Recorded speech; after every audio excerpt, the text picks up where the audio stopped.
Happy Hump Day, Buckeye Nation, Buckeye Scoop family. Hope all is well. We are halfway through this game week. I was just telling Nevada, I'm tired of waiting. I'm like, why does it seem like this week is dragging? And he was like, because we're coming off of a bye week and it's been forever. It's been 12. Like, yeah, you're right. It's a freaking bye week. It's ridiculous, man. I cannot wait. We're going to talk about the game plan for the defense tonight, and we're going to talk about some other things. Lots of chatter from the media about this game. A lot to touch on. We will get into it. Do me a favor, hit that like button, that little thumb you see. Click that for me immediately, please. Also, please consider subscribing if you have not already. Hit that bell for notifications when we go live. And then also remember, when you send super chats, helps to go towards the Pay It Forward, which is the military, first responders. We're always going to look out for them because they always look out for us. Y'all know that drill. You know it. You know it. Nevada, what's up, brother? How you feeling, man? Hump day. Hump day. Yeah, no, it's Saturday can't get here quick enough.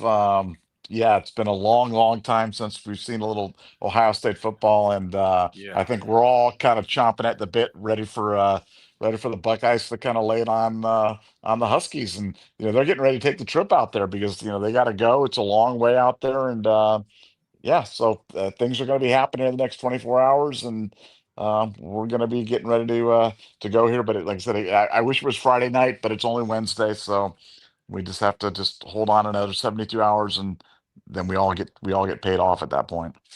Yep, I agree. I mean, I think mentally, once Thursday comes around, you know what I'm saying? It's that Friday, that pre-Friday vibe. And so I think that'll be better. But I'm just another part of it, Nevada, is all the banter, all the stuff we're going to address tonight. I mean, it's just been like, good Lord, man. It's just people are just all over the place with this.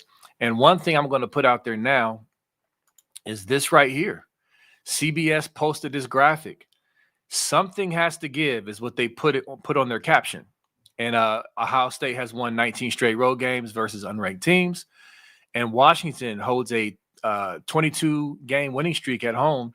They're the second. I believe Georgia is number one, and they are number two. So something has to give. So interesting, Nevada. How do you feel about that little stat? Um, I think it's kind of meaningless, what I'm saying? But it does make for interesting fodder, Yeah, for somebody trying to put out a neat graphic like that. I mean, the bottom line is it's telling us something that we already know, which is one, Ohio State's been really good in these spots under Ryan Day, and two, Washington is a very difficult place to play. And yeah, those are two inarguable facts. But the reality is, Washington, it's not going to be the stadium that's playing against the Buckeyes. It's going to be the players, and they're a little undermanned. They're a little yeah. undermanned. They'll be fired up. They'll be ready to go. They'll be doing all stuff, but they're undermanned at key spots. And ultimately, I think that's what's going to be the difference. And we were lucky enough today to have the helping technician kind of chime in with it. He had done an offensive nugget yesterday, did a defensive nugget yesterday, today, and we're just so blessed to have an insider like that can give us some insight in terms of what exactly is going on at the Woody Hayes, and he talked a lot about the defensive install, what they're going to be doing, and how they're going to be attacking Washington. And I was it was interesting and comforting at the same time because it seems like a logical plan, a good plan, a sensible plan, and it seems like we've got the right pieces to be able to hold down Washington, who I believe is the top scoring offense in the country or something like that. I think there's some there's some stat that now again they played UC Davis. I Right. mean, their schedule hasn't exactly been a murderer's row, but somehow I don't know if you have CFB stats there handy, but I think they're among the leaders in terms of offensive football through the first 3 weeks of the season, and so we're gonna it's gonna be their heralded offense against our rock solid defense, and that's gonna be a fun matchup. Yes, it is, and we'll touch on that a little more. But let's. I want to touch on some of the around the country stuff going on. The Rick Neuheisel prediction has made its rounds. Now, obviously, Rick Neuheisel used to coach at Washington. You know, he's going to be a little bit of a homer, but he called for the upset for Washington over Ohio State. And so, you know, but there's been others who have been, you know, trending in a way that's like, you know, the hot take of either it's going to be an upset or they're taking the points. Like Washington's, you know, going to, like Ohio State's not going to cover. And so, you know, it's a lot of excitement and question marks. And is Ohio State really real? And then, you know, as they're contemplating their take, is Texas, you know, Texas just a fraud and Ohio State is not that good? Well, we're going to find out Saturday. But while I'm thinking about it, Nevada, and because I've had a few people today hit me up, some a little concerned because the line has dropped. What did it go from 13 and a half to 7.5? What is your take? You are the resident Vegas expert. What's your take on that? And how do you feel about that? Yeah, no, the 13 and a half number was never a real number. That was not a bettable number. That was something that was kind of put out there in terms of people, but that was not, yeah, that was before. See what they do is they set lines on everything. They set lines on every football game, on every, MMA match and soccer game, whatever it is. And they put the line out there and they put it out with really low totals. In other words, if you want to go bet on that, B Moses walks in, and you got you're like Mr. Moneybags from Monopoly. You've got the two bags of money in your hands over the dollar signs on them, and you put them down in a thing. They're like, well, B Moses, we'll take $500 in this game, but that's all you're going to be able to bet on it because they're trying to see where the action is. So then they adjust the line. So, Okay. um, you know, they have these early numbers that they put out there, but they're not really bettable numbers. And so now the line's kind of refining in. It's kind of getting into that 8.5, 7.5, 9 type of range right there. And now they're starting to raise the limits. The thing becomes so. To me, there hasn't been some sort of dramatic line movement like people are saying, like there's been an injury or there's been some sort of news dropping or frankly that there's any sharp play because if sharp play would never come in this early on a game like that. Sharp play would only come in late in the game, right before kickoff, day before based upon something that they have right now. So and I've talked to the sharp betters right now on the game, and most of them are just kind of sitting, waiting to see where the game's kind of sourced. If it gets through, there's key numbers too. There's like 7.5 is a key number. If it gets under 7.5, that becomes bettable for a lot of people because that's under a touchdown. If it goes over 10.5, it becomes the other way. Anything between 7.5 and 10.5 is pretty much a wash. So just a lot of things that I guess that was a long answer to. There's really nothing much to the line movement. Um, there hasn't been any sharp release on it. There hasn't been like a precipitous drop in it. I think that what people are just looking at is, as I said, Washington's the second leading scoring team in the country. I just looked it up. Julian Saints playing his first road game. Washington's won 22 straight games at home. Yeah. uh the argument for Washington is, hey, they'll find a way to rattle Julian Sane and keep the game close, and and they'll certainly cover a 7.5, 8.5, 9.5 point spread because they're so good at home. That's the argument for Washington. Now I see it the other way in terms of, Julian Saints played Texas. I don't care if that game was at home or on the road or whatever it is. It's it's not like it's his first game starting. He's got 3 games under his belt. Yeah, that'll be a loud environment. Yeah, that'll be it. But Washington, their line is just not good. Their offensive line is not good, and their defense is really banged up. And so Yeah. I just think that's a bad it's a bad matchup for Washington against Ohio State. And I just think we have too many athletes. And as for Rick Neuheisel, no, Rick is a friend of the scoop, friend of the show, good guy. Rick's just a great guy. I mean, just an absolutely great guy. But Rick knows how to play the game. I mean, if Rick picks Ohio State to beat Washington, that's nobody pays attention. Nobody's talking about Rick Neuheisel's pick. But if he picks the upset, then everybody's talking about, wow, Rick Neuheisel's picking Washington to beat Ohio State. That's newsworthy, that's click worthy, that's page worthy, whatever that might be.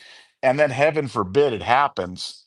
And then he's just like now, if it doesn't happen, he's just like, well, you know what, Ohio State's just so good. No harm, Right. no foul. You know what I'm saying? Right. But Yeah. so this is a low risk, high return type of position for him to take. It's frankly, it's a smart thing for him to do from a business standpoint. So I don't read too much into that either. So I think if you said to him, put your own money where it is, are you really picking Washington to win? He'd be like, no, no, no, I'm not doing that. But for clicks, Nope. clicks and giggles, he can do it. Yeah, that makes sense. That makes sense. Like he's gonna get zero flack if he's wrong. It's like who cares? But yeah, I wasn't like seething when I saw him say like, "Oh, how dare you, Rick?" It was just I chuckled. I posted it. I knew people will react. Uh, but but yeah, even besides his little thing, it's just been a lot of banter about, is Ohio State real? And so to me, the defense, this trip, this game is about the defense. Like, honestly, like you said, we're going to overpower them defensively. As a side note, I got a buddy who really he's great at going to message boards and getting screenshots and seeing like what the vibe of what they're saying. The Washington message boards, they're nervous. Like they're not like the people out on Twitter and some of the people talking, not them. They are like, yo, I'm nervous. They might crush us. We're missing our linebacker. Our defense is just weak anyway. And so, I mean, they're nervous. So I think we're going to, the only thing that can really happen is if for some reason we're just not prepared for that environment and we go in there and saying is shook, which I don't expect. The O line just can't get the snap off, and we just get behind the chains and just make mistakes. That's the only reason I can see us not moving the ball and scoring points against this defense. And so this game to me is about our defense stopping their offense. That's it. Like to me, that's the biggest question mark in my opinion. And so looking at the helping technicians nugget was definitely good to see some of the information he was providing. And I've been excited to see what Matt Patricia is going to employ in this game as far as the defense goes. We know he's had spies. We know Caleb Downs has been a de facto Mike, a de facto Sam. He's going to line up everywhere. Arva Reese has spied. But what is he going to do? Is it going to be the penny front? Is it going to what kind of disguises is he going to do? Because it's all about stopping Williams.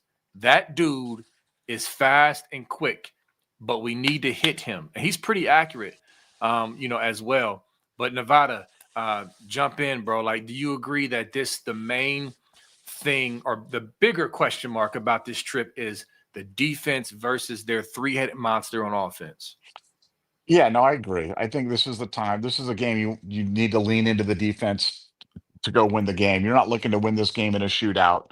You're looking, to go out there and throttle them. And um, it's the thing that's interesting about a game like this is you think about the types of teams that could give Ohio State trouble. You know what I'm saying? Like, and you think about the matchups and historically, it had been like the little mobile quarterback, the little jitterbug quarterback running around out there in the back, causing mayhem, doing Yeah. stuff, and it's really been interesting how Ohio State's really been able to find an answer to that and kind of been able to respond to that, and it's really been since Caleb Downs has been there, and we talk about Caleb Downs so much, Oh but yeah. it deserves bringing up again. When you have a guy like that can play the Sam, that can play any of the linebacker spots, that can walk it up, and so he's a run stopper, but he can also cover just about anybody on the field as well.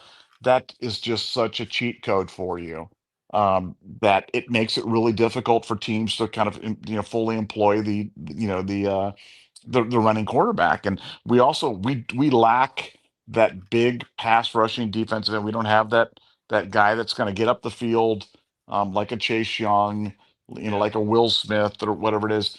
But the downside of those guys is when they get up the field, a lot of times they leave big gaps. You know what I'm Yeah. saying? Our pass rush is really more of a control, smother type of thing. Rush in there, compress the pocket, bring it in there, force the guy to take a step up, and then to hit him with the linebacker. So we've really got the kind of off defense rather to deal with an offense like this. And frankly, the type of offense that I would be most concerned about running against our team, if I'm looking at it, I'm kind of going, okay, how would I attack this Ohio State team? What's the what's because every defense has got a weakness. There's no defense that's like the perfect defense. It's perfect against this. It's perfect against everything.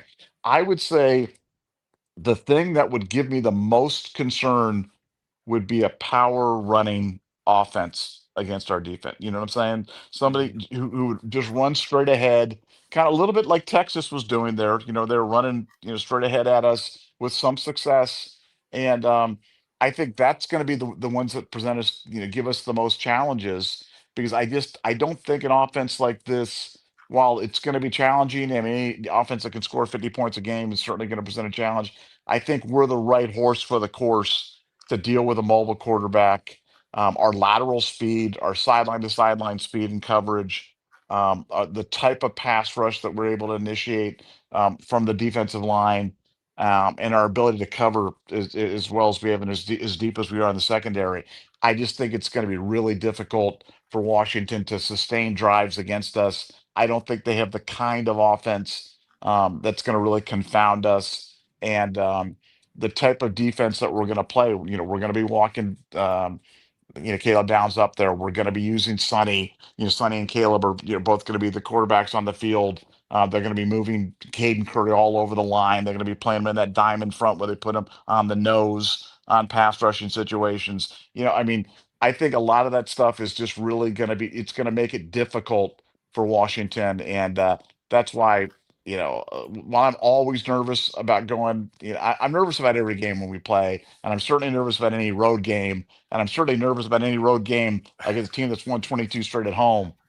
But I'm Yeah. not nervous. But I'm not nervous about this game. I'm excited. I really think we roll, and I really think we win comfortably. I don't think this game needs to be close. And I said that before the Texas game. Everybody's like, "Oh, it's going to be a 1 point game." This then I'm like, I think we're better. I think we're better than Texas. I think we're going to win the game. And we did. I feel the same way about this one. I just think we're better than Washington, and I don't think they're going to be able to. For them to stay in the game about their win condition is about having 19 different things go right. Our win condition is just don't have 19 things go wrong. And I like it. Yeah. I like that spot. Yeah, that makes sense. I like how you said that. And you're right. Listen, I mean, look, they're excited. They have a good team. I agree with Joe Klatt and his rant that they deserve to be ranked. If this was Arkansas, if Washington had an Arkansas helmet, they would be number 20. They would be ranked. Let's stop playing here. Um, so it's exciting, man, and I get it. They're at home, and they got some playmakers, but this really boils down to our defense and our discipline. And let me ask you something before I go on, because I keep thinking the main thing I keep seeing in my mind, Nevada, is contain. Williams is not a sit back in there and just as a pocket passer and just pick you apart. He's pretty accurate, but he's not that dude. And so, how do you feel about Kenyatta and Caton and even Bo Atkinson on the edge containing him? I'll say this: I've been actually pretty impressed with their, against the run. With them against the run, Kenyatta has been pretty good against the run. But how confident are you in our ends keeping Williams contained so that he doesn't easily break the pocket? I feel really good. I mean, I feel really. I mean, it's what we do well. What I'm saying it's what we do well, and what they've been drilling the last 2 weeks is really um, kind of like almost like a variation of that coffee house blitz where they're like they press on one side and then they back off and then they push on the other side. And I think they're going to do a lot of things up front. They're going to be running a lot of stunts, a lot of twists, playing a lot of games in terms of doing stuff like that. But it's just such a cheat code when you've got three guys standing 7 yards, away from the line of scrimmage, and Arville, Sonny, and Caleb Downs who can run like that. Because Yeah, he's just not going to be able to outrun those guys. You know what I'm saying? And I think our defensive line really excels at. I'll use the other C word than contain, just compress the pocket. They just, yeah, think about what Caden Curry did, where he split the double team and then made you know what I'm saying, push those guys back and then made the tackle, everything.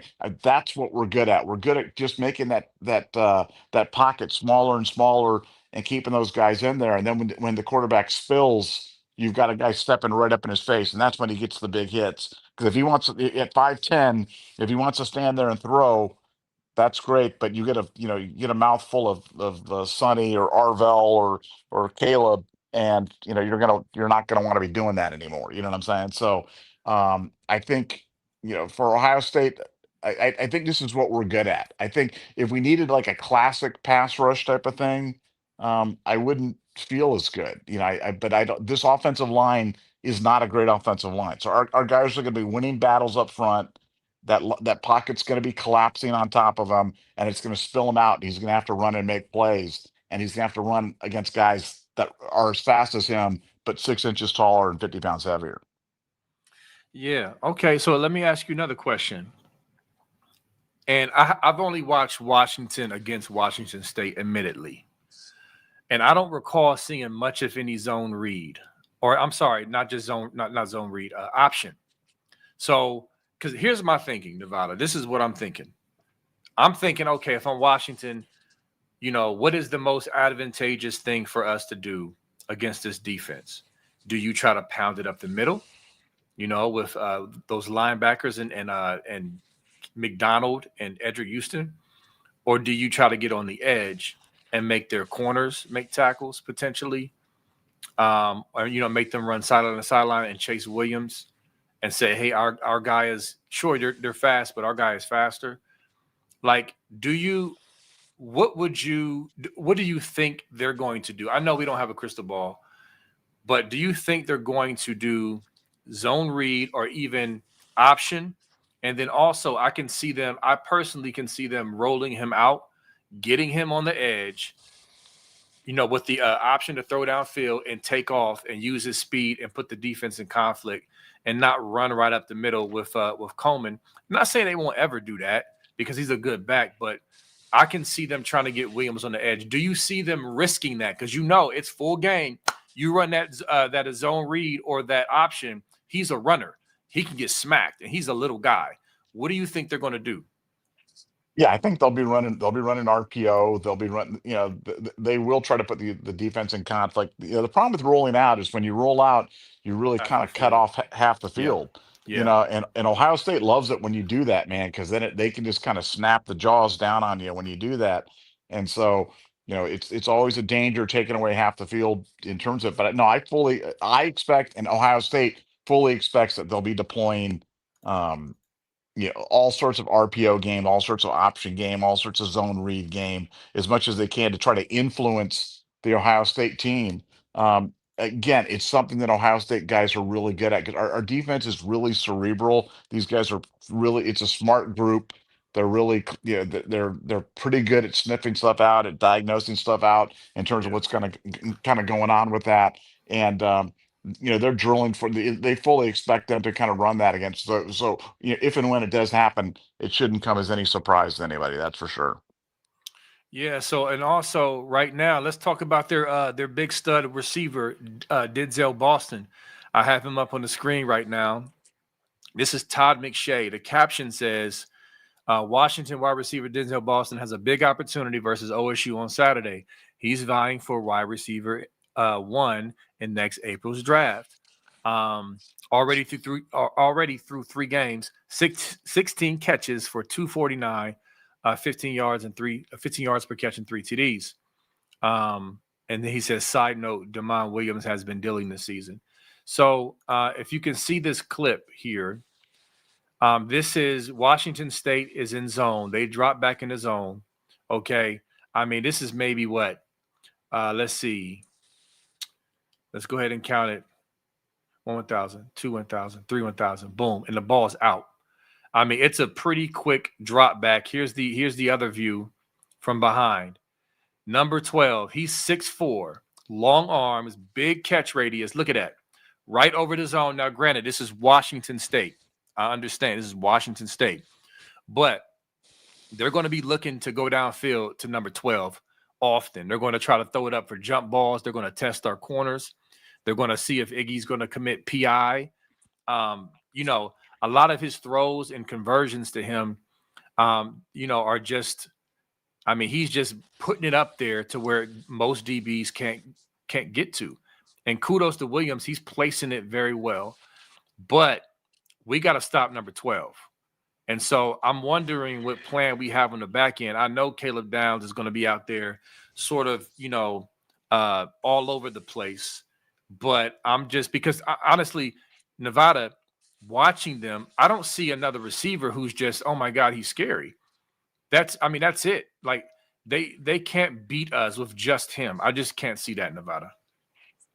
Yeah, no, look, he's a really, really good. I mean, they've got some really good players, and he's one of the best, and certainly presents some unique challenges. But Ohio State's got some guys that can kind of simulate that on the scout team, and they've been running some of that action, and you may see more Devin Sanchez this week. 'Cause Devin's a little taller, little Yeah. longer, and he's a guy that does really well against those tall wide receivers, and so I do not be surprised if you see more of him this week. Um, on the defensive line, do not be surprised if, I mean, Tywone Malone, believe it or not, Tywone Malone, Will Smith Jr., both playing well. Edric Houston, fighting some consistency issues, not talent, not injury, not anything, just some consistency. And those guys are pushing for time behind him. So I don't expect to see some of those guys as well. So I think Ohio State, they know, what where Washington likes to go and what they like to do, especially when they're looking to pass the ball. And you've got a guy that's a potential top of the draft type of pick. They know that they're going to go to him, but they've been drilling against it all week. And like I said, I think Devin Sanchez may have something to say about how good of a game he ends up having on Saturday. So let me ask you also the chat. Let's get this out there now. Let's predict how many yards does Ohio State does Ohio State keep Coleman under 100 yards? That's my first question. Number two, does Ohio State keep Denzel Boston out of the end zone more than, like, basically limits him to just one touchdown, no more than one touchdown, and then no more? Will they allow Williams to have over 200 yards passing? So that's my question. Those three things: under 100 yards for Coleman, no more than one touchdown for Boston, and no more than 200 yards for Williams. Is that going to happen? Chat, Nevada, what do you think, brother? Um, I think he'll go over 200 yards. 'Cause I think they're going to be passing a lot. Um, I think we'll hold them. We'll hold the back under 100, and we'll hold we'll hold the receiver. He won't have more than one touchdown. I mean, you think back on that Oregon game last year. Our last trip out to the Pacific Northwest, and it was just a historically bad game. For Denzel Burke. Out that a game that he had never had anything like that before or since. Um, Yeah. they racked it up and were able to put the big numbers on them and stuff like that. But we still managed to make that game close. In a really difficult environment despite all that. Um, Good news about this game is the weather's going to be nice. The weather's not going to be a factor Oh yeah, I because haven't let, even checked the weather. That's a good because point. because let me tell you, going up to Seattle, it can be bad. I mean, it can be bad. I mean, Rainy, right? it can It be rains a rain. lot out there, Uh, right? Yeah. no, it rains every day. I mean, it rains all the time. And I do a lot of business in Portland, and in Portland, like, let's put it this way: when it's not raining, it's kind of notable. You're like, wow, it's not raining. So it rains a lot up there. It's windy a lot up there, and we're not getting any of that. So um, from that standpoint, I like the fact that the elements are not going to be an issue. So you take out the slipping and falling, or some of the weirdness that comes with bad weather. And a fast track, a fair track like that certainly benefits the more athletic team, and that again that nurse to Ohio State's benefits. So I'd say on all three of those props, or say two of the three, I would take under. The passing one, I'd say I think he's going to go over because I think he's going to be throwing a lot because they're going to be behind and they're going to just need to score. That makes sense. I like that. That makes sense. I think that's fair. And yeah, I just looked it up. It's 68 degrees. I mean, perfect. I mean, bro, that's just as a side note. Can you remember a better weather start for Ohio State football? I mean, literally every week has been perfect. That's unheard of. It at least it's rain or it's just windy or it's just something goofy. Can you think of a better start to a Ohio State football season?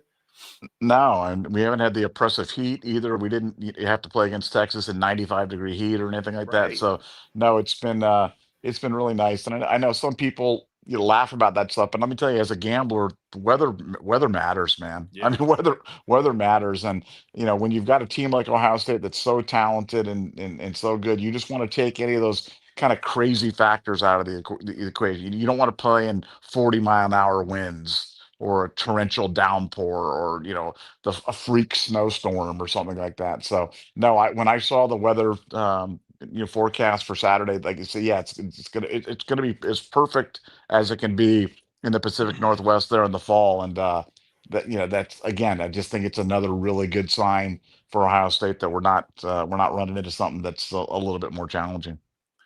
Yeah, and it's funny because on the flip side, like I said at the beginning of the week, we've been in a drought here in Columbus. I mean, literally the last 3 weeks, it's been no rain until this week. It's been raining every day.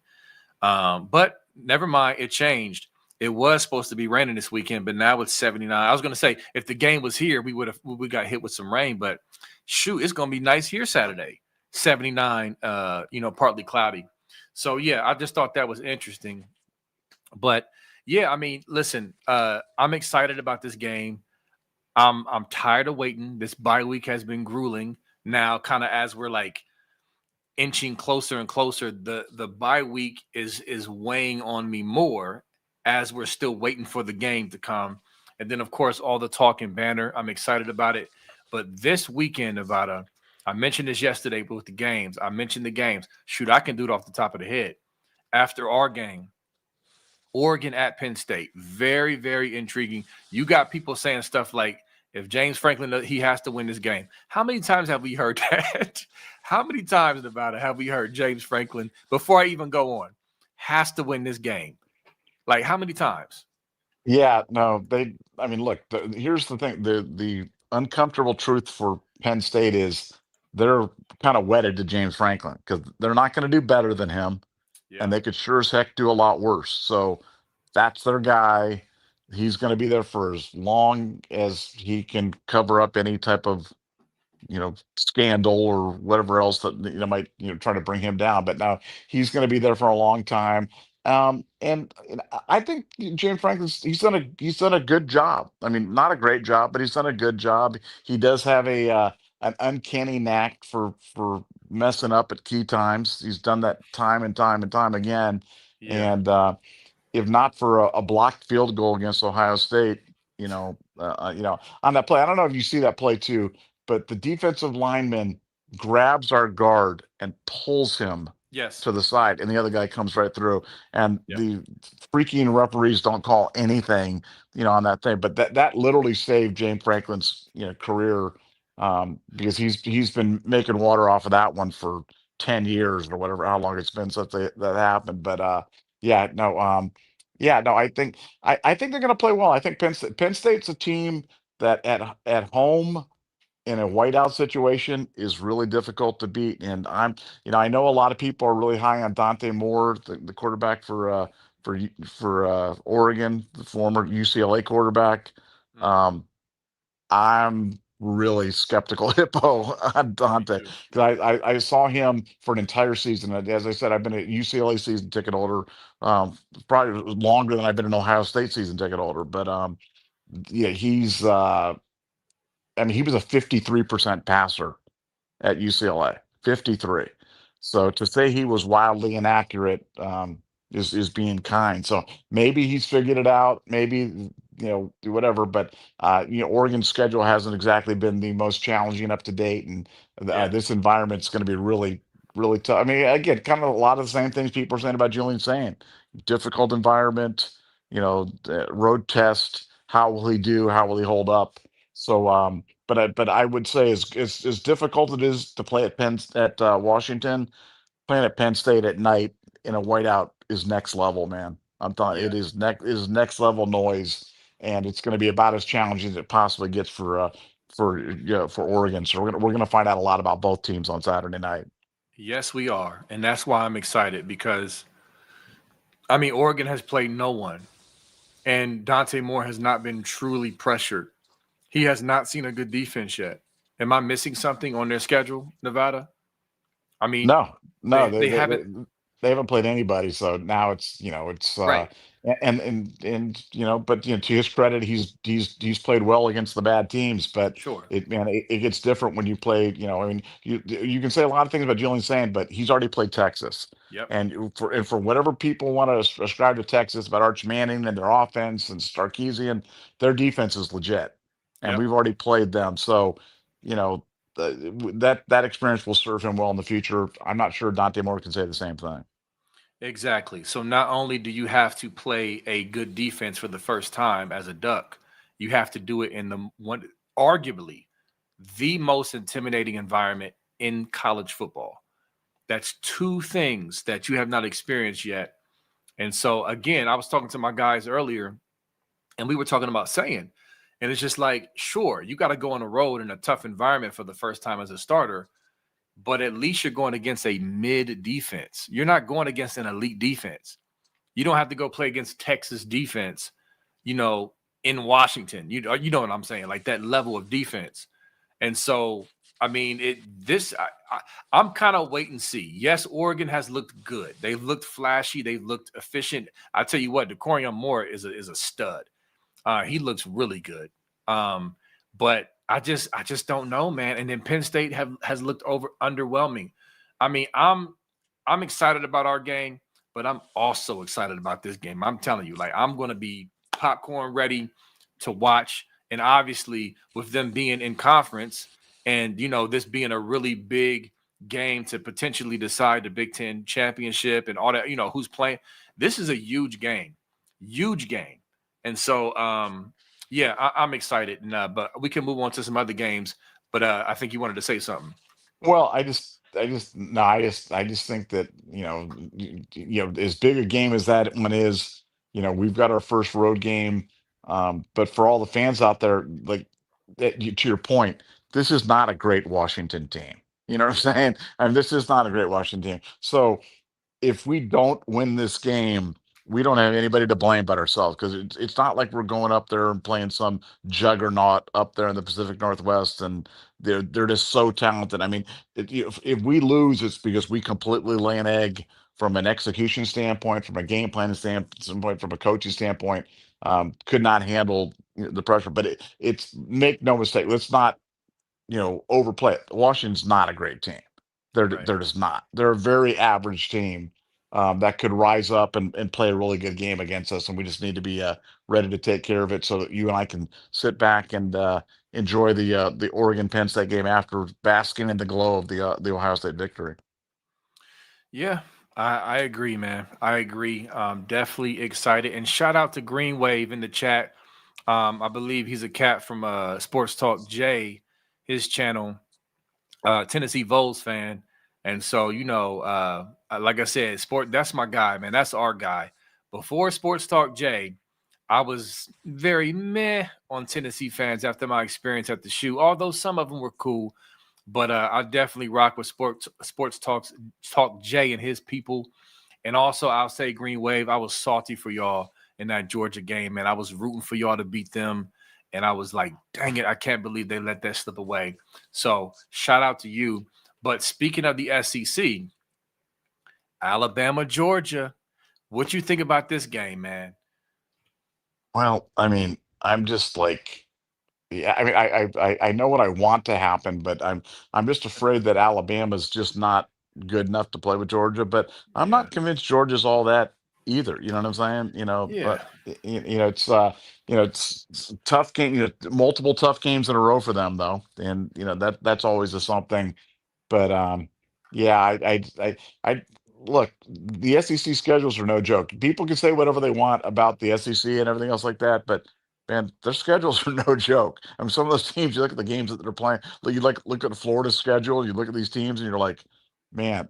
that is a really hard schedule. We think we got a hard schedule. Those teams have a hard schedule, but yeah, no, that's another tough game for Georgia. And I think they get it done. I don't think. I mean, Alabama. I think Alabama's living on the fumes of the Saban, multiple national championships, and we still think of them as being that Bama. And the bottom line is they're just not that Bama. And I Right. just don't think they're. I don't think they're good enough to compete with Georgia this year. Yeah, I hear you, man. I hear you.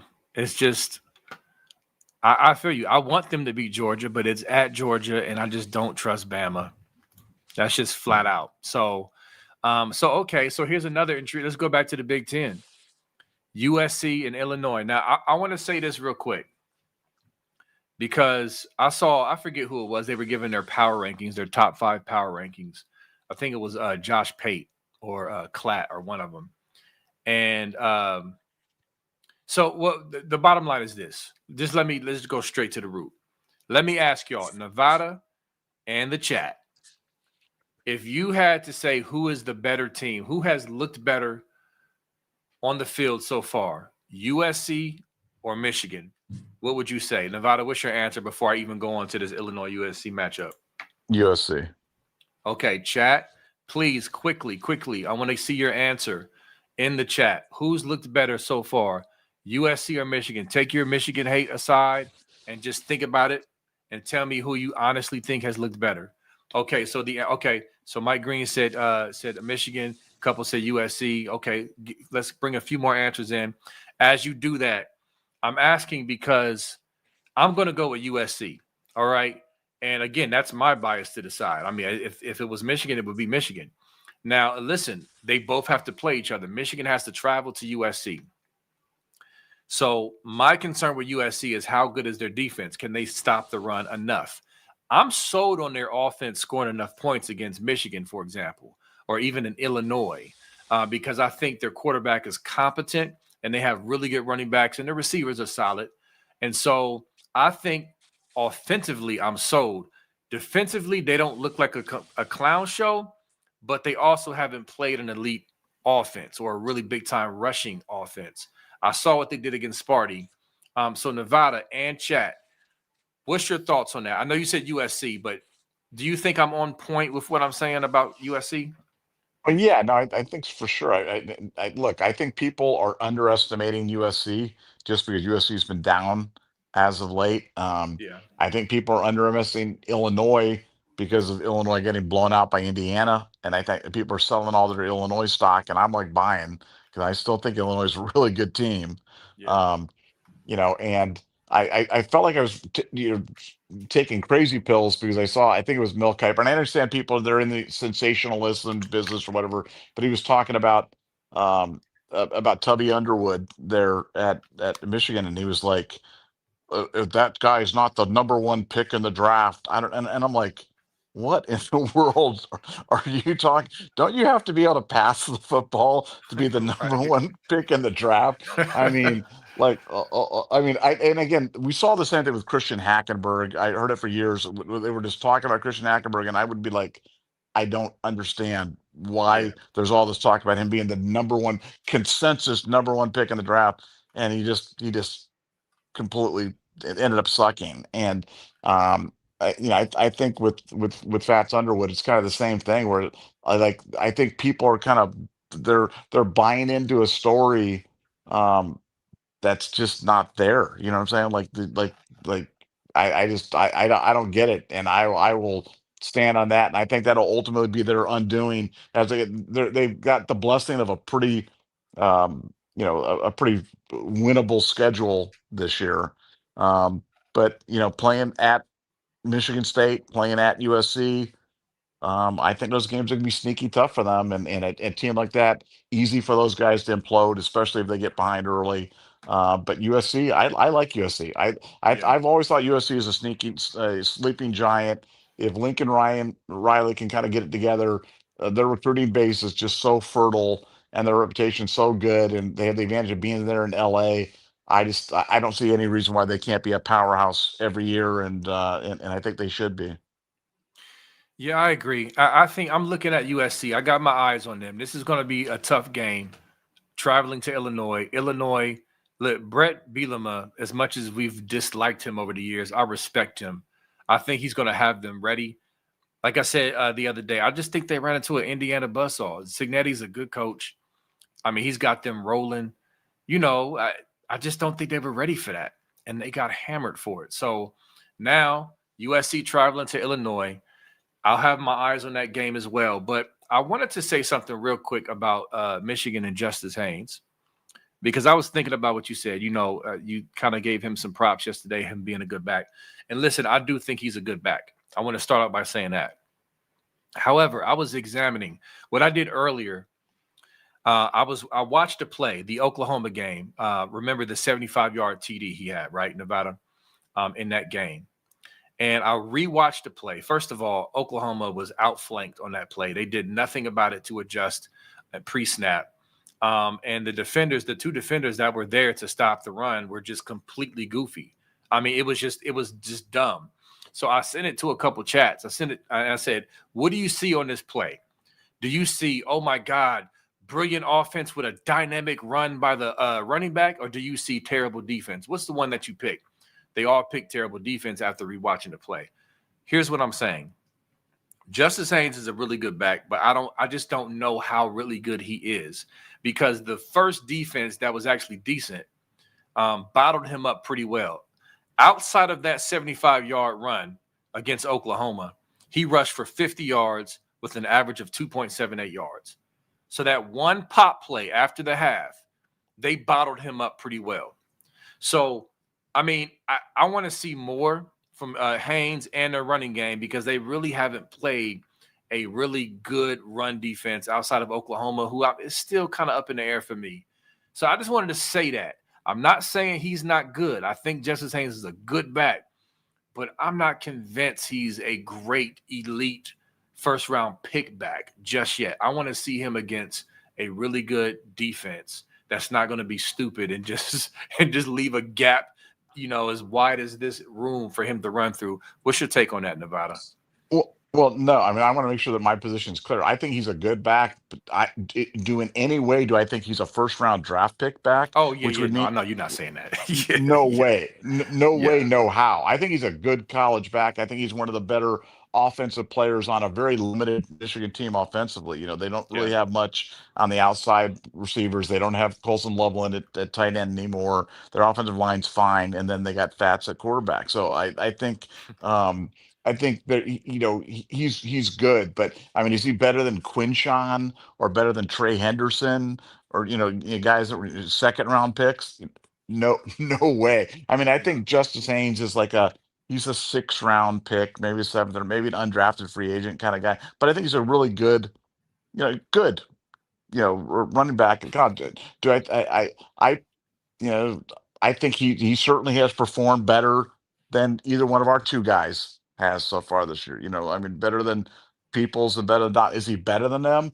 We're going to find out about a lot about those guys this week as well. But and does he have as much sheer talent as a guy like Bo Jackson? No way.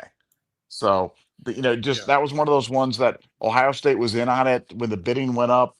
Um, you know, they just couldn't look, paying 7 figures for a guy like that that's just good, and that also that resets everything in their own running back room as well. So I think that was a good pass for them. But he's a good player. But I want to make sure I'm not going out there and saying he's a 1st round pick. No chance, no way, no how.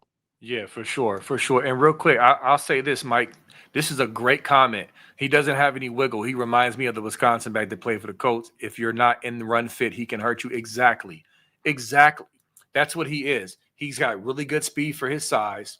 And if you're not sound, if you're not gap sound and playing your assignment and you're run fit, then he'll kill you. But other than that, he's not going to do anything. Yeah, he's physical. He runs hard. Shoot, I think Corum is better than him. I think Blake Corum was a better back than Justice Haynes is. And so again, I'm not saying he's trash. I think he's a good back, but I'm just not buying it yet that he's just elite, because I'm seeing a lot of chatter, Nevada, about him just being this great elite back. And I just don't see that just yet based off of what I've watched from him. But kind of got sidetracked a little bit. But yeah, the USC Illinois game should be really good. Also, you got LSU, number 4 LSU at Ole Miss. So I think this week we're going to see we're going to get another really good data point from college football to see who's actually real. And then let me ask you this. Do you think Indiana should be worried about traveling to Iowa coming off an emotional win like that? Do you see any struggle with that game? Yeah, I think that's a good point. I think, I think that Indiana, I could see them coming, feeling really good about themselves. I always worry about when you play almost a perfect game like that at home, and then you got to go on the road the next week to a challenging place like Iowa. I could see that game being challenging. Um, I just think Indiana's got too much for Iowa's. But I totally agree. I think that game's probably going to be closer than people might think. But Yeah. no, this weekend's going to be all about data point. It's going to be all about finding out who's the contenders and who's the pretenders, and we're going to know a lot more when we get together on Sunday night, or even frankly on late Saturday night. We're going to know a lot more about the college football landscape than we do now, because you learn a lot when teams go on the road. You leave the friendly confines, and we're going to find out a lot about this Ohio State. I don't. Is it going to write the whole story for me on 2025 for Ohio State? No, not at all. But we're gonna get a lot of information about what we have, and we'll certainly have a lot more data to talk about after this weekend. Definitely. And that's another reason why I'm excited. Let's get into some super chats. D Sunny, thanks for the 4.99. If Styles is out, why do they move Matthews inside and put Sanchez on the outside? What does it say about both players? Nevada, what do you think? Do you think it says anything about the players? Well, first of all, I don't think Styles is out. I don't, Yeah, he's the playing. I information heard he's he's playing. playing. Yeah, I had heard the same thing. So I don't think he's out now. Could he get pulled? Yeah, but the information that we have is that he's playing. But I mean, Sanchez, they just they like the way that he matches up against those number one receivers on the outside, against those alpha, against those bigger, taller guys. They like what Sanchez brings, because he's long. He's got classic, height and width and coverage radius for a corner, and they just think he's just better. They think he's better lined up against those Marmadukes on the outside than Jermaine. But again, Jermaine's really super talented as well. I just think that Yeah. they think in terms of just a ball hawking against those guys. I think that they like Sanchez in that spot, and that's why I think he'll get matched up a bit um, against that tall wide receiver for Washington, because I think this is the tailor-made type of situation for Devin to show just how good he is. I think he was ready. They put him out there, and when it was mattered against Texas, but They did. I think he got humbled a little bit. But he's going to come out, and he's going to be right, because he's an absolute superb player, and I think he's gonna have his coming out party on Saturday. And I tell you what, if he gets his hands on the ball and picks it off, he's gone. He's Yeah. got great speed too. So if he picks it off, that's what I'm saying. Like his ability to be dynamic with his size, he's still green. He's still learning. But I tell you what, if it clicks to where his confidence is just like boom, and more reps will do that.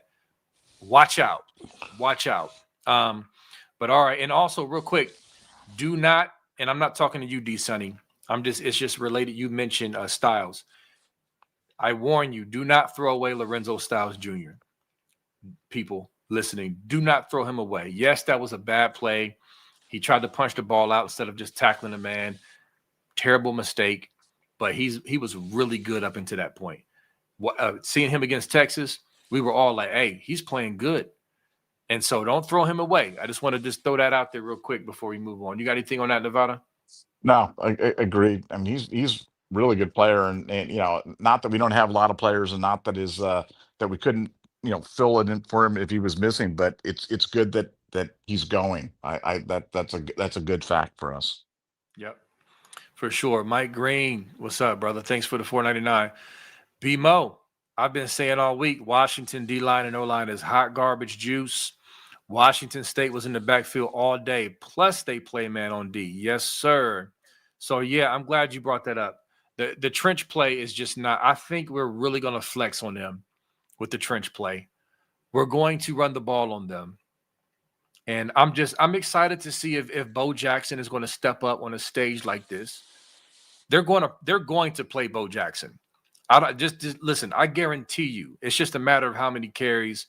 I don't think they're going to be afraid to play him. I think, they're gonna say, "Hey, get out there, young man, and do your thing." Obviously, all week they've been hammering ball security, and so we haven't heard he's been bad with that this week. So I cannot wait to see that. But also, you're right about Washington State being in the backfield. That's another thing I was going to say, Nevada, is that Washington State was getting pressure. They got to, I was trying to look up, earlier how many sacks Washington State got, but I really like our defense bringing, there was one play where Williams was dead to rights and he got away. He got out of the tackle. I don't see that happening with our guys.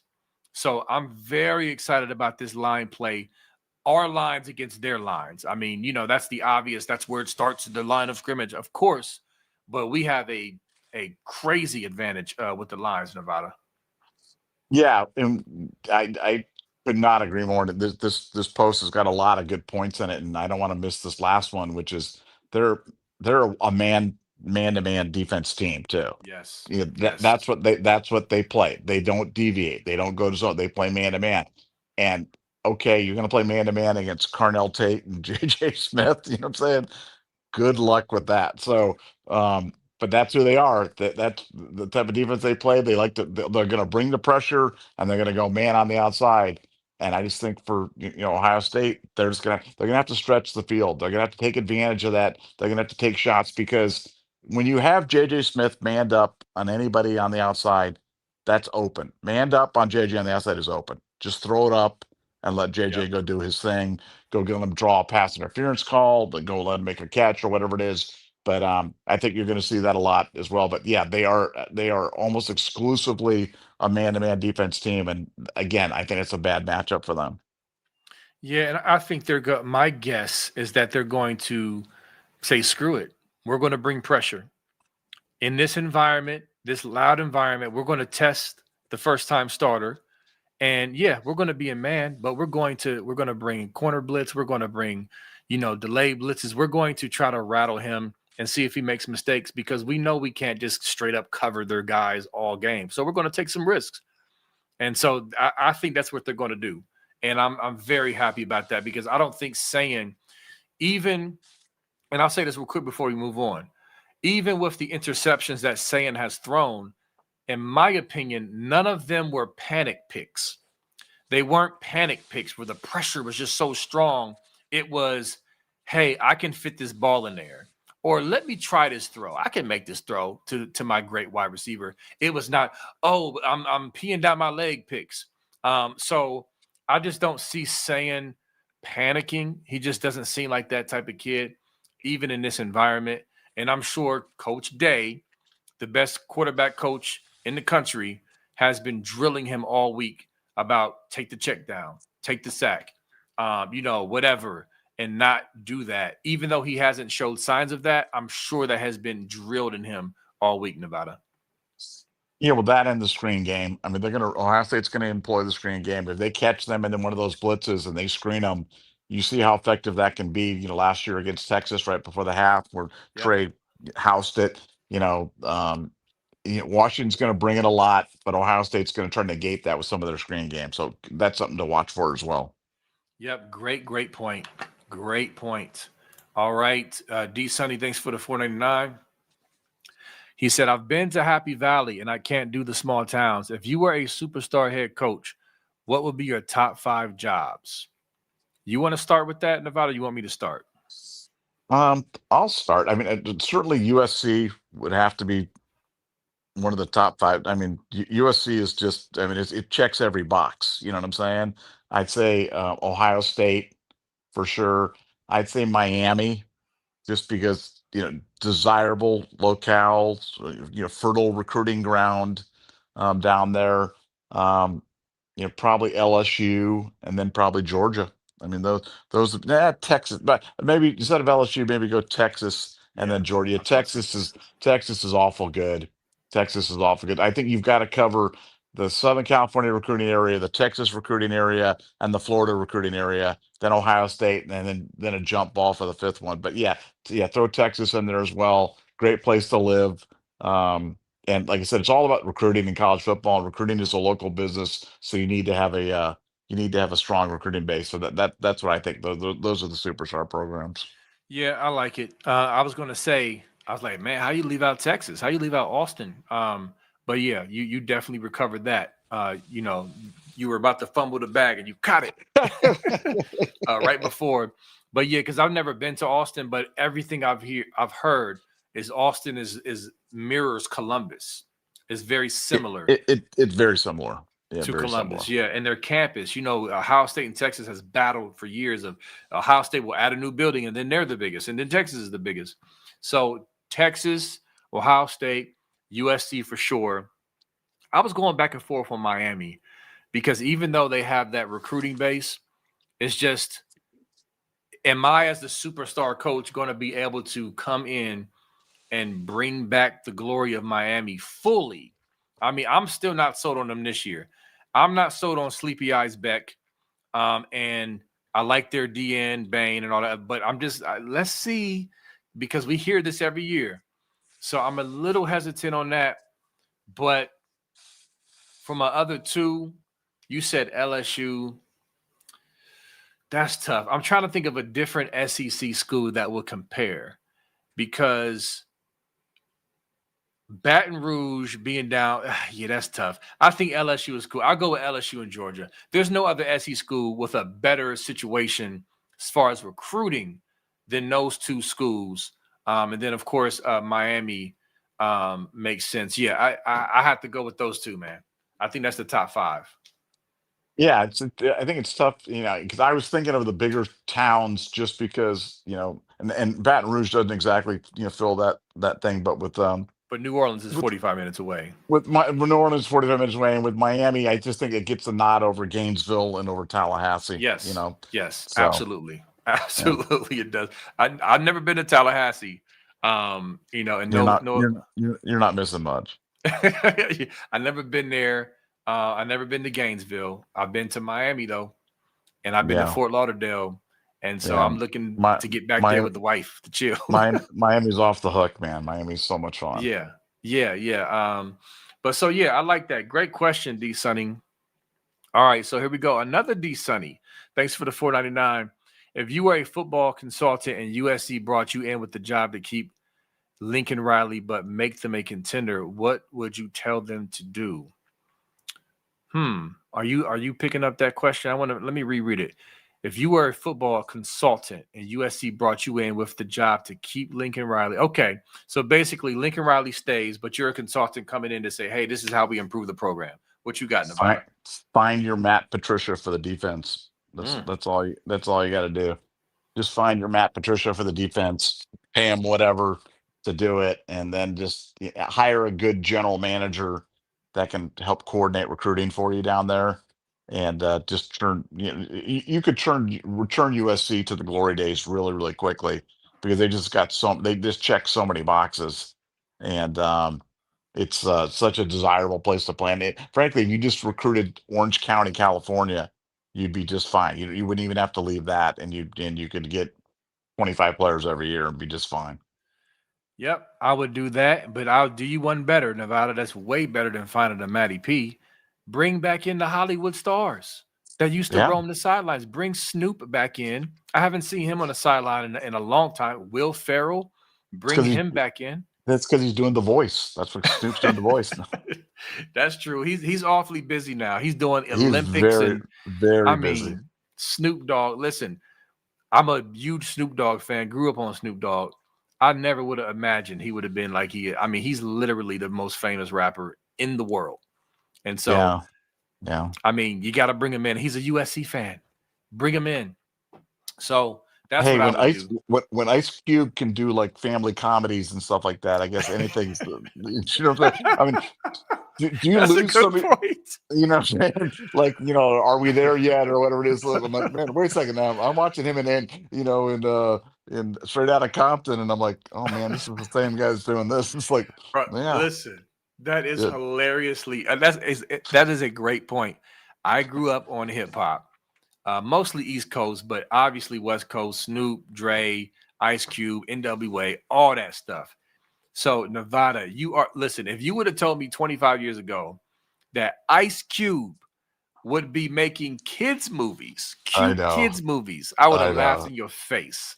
I know. I mean, so It it, that is it such a is great point. But it is that's how far amazing. hip hop has come. So, Hey, but yeah, hey, that's we a whole made nother podcast. in a previous life. We had one of the great roles ever for Snoop Dogg. We had him play Huggy Bear in Starsky and Hutch, and he was so good. I mean, he was like the best Huggy Bear of all time, and I can see eh, that. he's so versatile, man. He's so versatile. He's such a talented guy, and rich as heck, man. Let, Rich as let me ask you a real quick question, because this is fun, and we'll move on to the last super chat. Have you ever seen the movie Baby Boy? Baby Boy. I have not seen Baby Boy. I have I not seen guarantee it. you, people in the chat are laughing right now. Uh, It's a Tyrese Gibson is in it. Okay, um, Snoop plays the uh the antagonist villain, gangster. And look, Baby Boy is one of those movies. You know how you've seen a movie where it wasn't intended to be a comedy, oh but no, it's it's funny. It's like stuff. it's It is just like, listen, people in the chat, please respond. Baby Boy was meant to be a serious, like a hood classic, Boys in the Hood, Menace to Society. It's like oh a wow. black classic. BET used to play. It's a running joke because BET would play it like 5 times a day, like over and over again. Oh Anyway, no. I'm not going to say you have to watch that movie, but it's Snoop is hilarious in it. It's just one of them funny movies. But point is, I love Snoop. There's nothing he can't do. Martha Stewart collaborations. I mean, like, Come come on. on. Yeah, yeah. I He's mean, versatile. super versatile. So anyway, all right, we cover everything on this podcast. All right, so let's see. We got another. Okay, Mike Green. Thanks for the 199. B, Washington State is 135 in total defense, had 3 sacks. Thank you for finding that. Washington State is sacking Williams 3 times. They are terrible. And again, that's the thing that's just Nevada. When you said you're more excited than nervous, that's where I'm at. I'm not really nervous. I'm excited. Like, there's nervousness that comes with excitement. Even just in sports when you used to play, before the game when you're warming up, or it's a big game. There's nervous excitement. You just ready to get out there and play. It's kind of like that. I'm not like, man, we about to lose this game. This is like, man, I'm excited to see what we do, whatever. So, yeah, 3 sacks from Washington State. I like our chances, and Matty P dialing something up. Don't you, Nevada? Yeah, I mean, it should be Sackapalooza. I mean, we should be living in the backfield with these guys the whole game, and I think that's going to be the story of the game, is us controlling the line of scrimmage on both sides of the ball. So I'm definitely expecting that. Yeah, I agree. Sackapalooza. I like it. Yep. Yep. All right. Here we go. Mitchell Smith, thanks for the 5. We haven't talked about our tight ends. How do you see their role in this game? I feel like they will cook their inside guy, number 0. Yes, I think Claire is coming on. He got his first TD last week. I think, just I don't know what they're going to do. I know they run man, but I do think they're going to occasionally drop in a zone just to try to, confuse Saiyan. So we mentioned this last night. Nevada made a great point because we were talking about, easy passes to, get Saiyan going. He's a wizard with throwing those balls down the seam. I mean, he's deadly accurate. Claire and even Kazmarek and Thurman are big, great targets. So, yes, I do think our tight ends are going to eat in this game. They may not have 10 catches for 100 yards, but I think they're going to be effective with moving the chains with what Washington's going to try to do. They're going to try to take our receivers away. They might try to cloud us on some plays. They're going to try to mix it up and not play us straight up every single play. You can't do that. But, yeah, I think they're going to eat Nevada. You agree? Yeah, I think they will, and I'll add this as kind of an adjunct to something I said earlier. specifically the tight end screen. Watch for the tight end Ooh, screen yeah, on to Saturday. Claire So especially. Yeah, it's not going to be a traditional just the running back Travion Henderson screen pass. Watch for the tight end screen, and you might see it employed in a couple of different ways. Maybe a little flare out to the right, and maybe a little look back, then back over to the middle. So tight end screens on Saturday. yeah, I like it. I like it, especially Claire. He's a little more elusive than you think for a big guy. Mike Green, thanks for the 199. Washington State has 16 missed tackles in a close loss. That's another thing I noticed is the missed tackles. Were just awful. Another team that was just awful with missed tackles was Nebraska. Remember that one drive that Michigan, I mean, they was third and long like 5 times, and Nebraska kept missing open field tackles.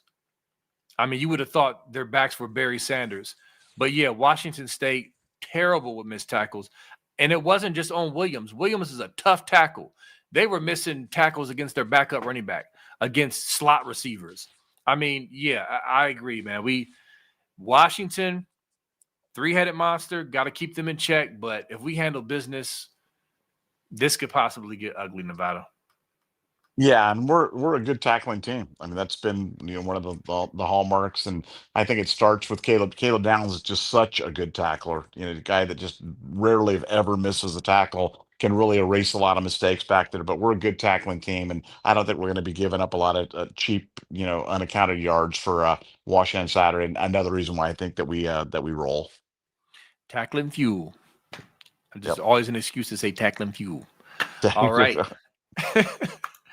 FDR is great. Thanks for the 2. Any go packages for Keen Host in the UW game?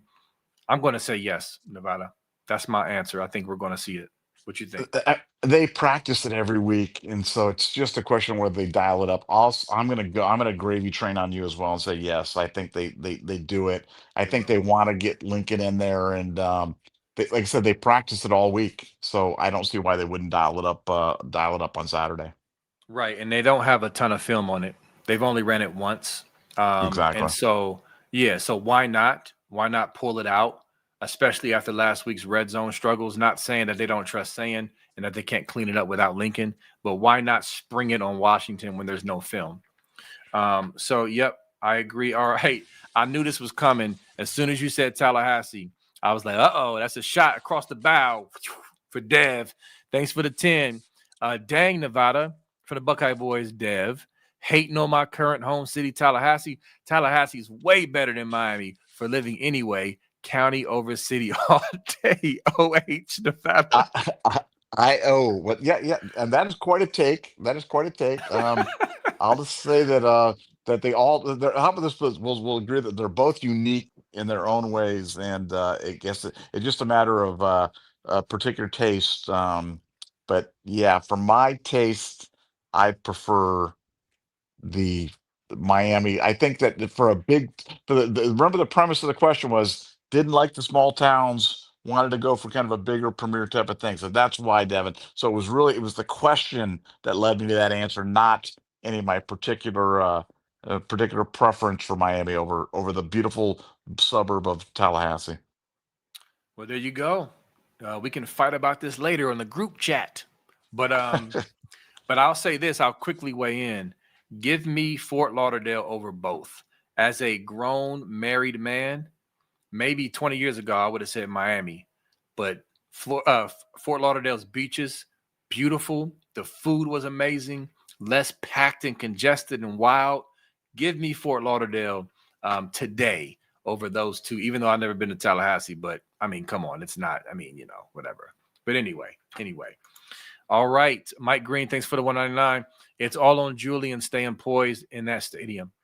Yeah, I think that's a good take. Now, obviously, I think it's up to the defense to stop their offense. I mean, that's the main threat. I would think if you had to bet on something that's the biggest threat, I think it's their offense and the potential of them scoring points.